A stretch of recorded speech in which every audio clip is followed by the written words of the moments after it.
In A Theory of Justice, John Rawls presents an argument against utilitarianism, which has become known as the separateness of persons objection.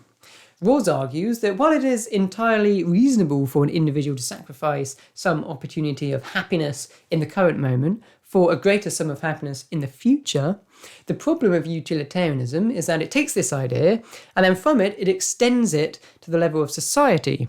Consequently, utilitarians view it as reasonable to impose sacrifices on some individuals in order to achieve greater happiness for others, as long as this is the best way to maximise happiness in society. The fact that such a measure could create a radically unequal distribution of happiness across society is no reason against striving to maximise happiness, according to the utilitarian.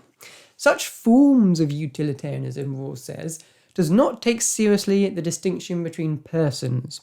As a result, at the level of society, utilitarianism is a poor conception of justice. Now, there are some responses to this objection.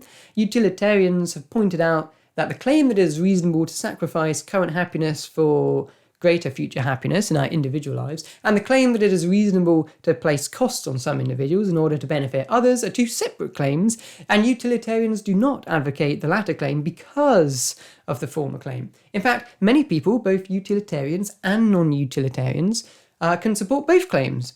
Many agree that it is sometimes justifiable to place costs on some people in order to benefit others. For example, many people support taxing higher earners a greater proportion of their income than lower earners, and then using that money to benefit the poorest of society. As De Lazari, Radek, and Peter Singer write, the fact that we are distinct individuals is one thing.